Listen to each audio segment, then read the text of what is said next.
Hi, my name is John Laney, and I've been teaching emotional and relationship intelligence courses for the last 10 years.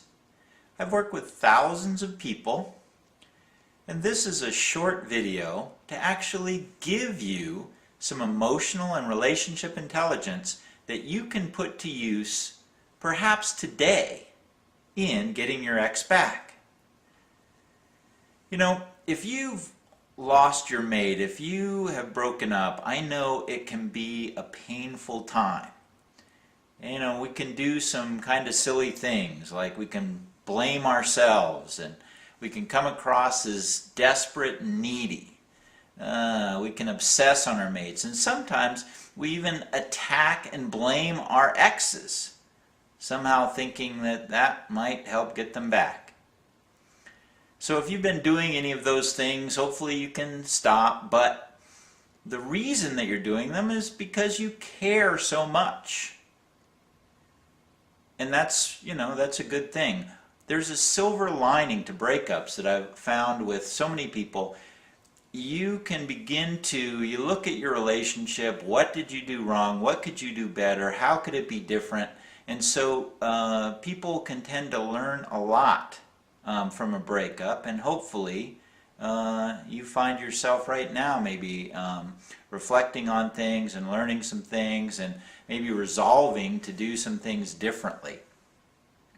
But now let's look at some actual emotional and relationship intelligence that you can put to use in getting your ex back.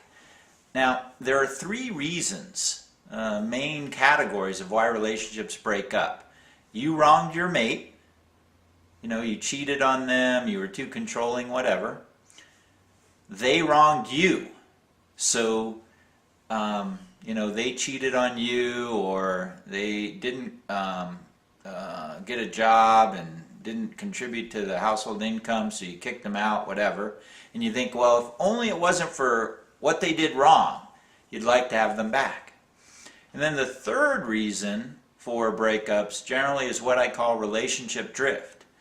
And relationship drift is, they're just not that into you anymore. You were both, you drifted apart some and they bailed on the relationship. So for each of those three categories, there are different strategies that you can use to get your ex back. But one thing I'd like to point out is that all of the strategies have in common that really they take about 10 minutes. The 10-minute conversation can powerfully start the process to get your ex back. So let's look at one of the common issues in breakups, which is, you wronged your mate. And you've apologized, but they're not taking you back.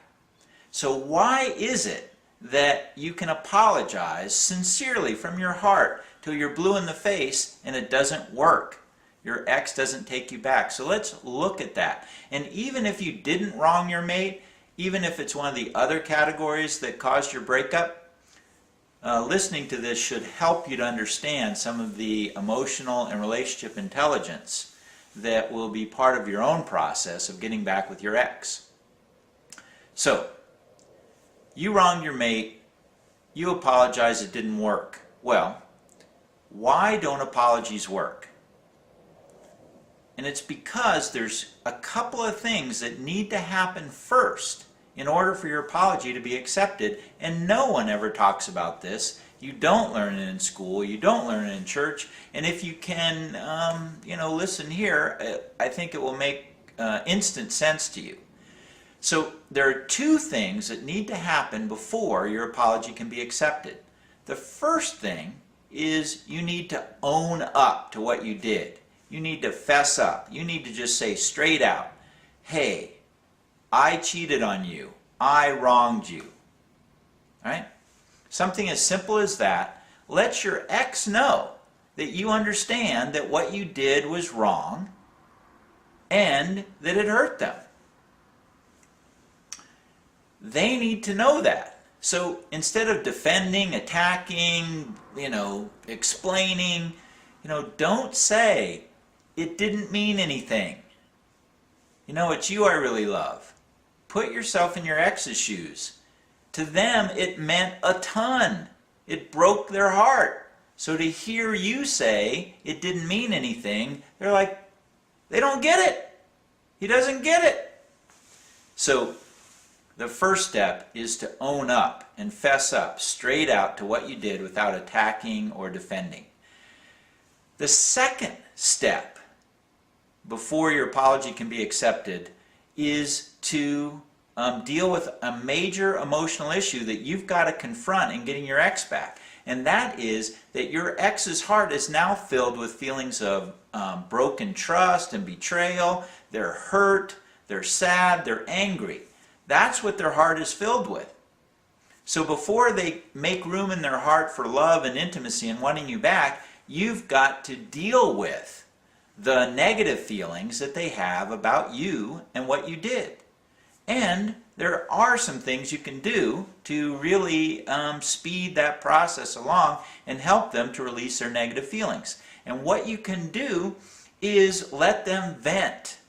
Let them get those negative feelings off their chest.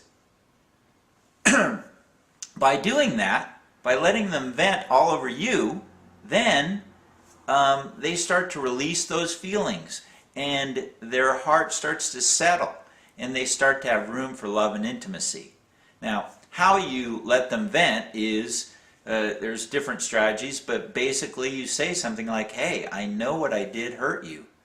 Would you tell me how my cheating made you feel?" And then you shut up and listen. Again, you make them feel heard and understood. You don't explain, defend, attack, all that stuff. The more that they can share with you, the more that they can tell you how they feel about what you did, the better it is for your chances of getting back together with your ex. Because as they vent all those feelings, they're releasing them from their heart. And that makes room for love and intimacy. So there's a lot more to this, but I just wanted to talk about a very simple thing that most all of us confront at some point in our relationships with just about anyone. We apologize for something and it doesn't work. Well, in order for some apologies to work, for a deep apology to be effective, you need to really take care of a couple other things first. And that will give you a much better chance of having your apology be accepted. So again, the book, How to Get Your Love Back Now, goes into each strategy for each reason relationships break up in detail. So please continue reading on, continue to learn, but using emotional and relationship intelligence, you can oftentimes in a 7 to 10 minute conversation make room in your ex's heart for love and intimacy and for them wanting you back. Thank you.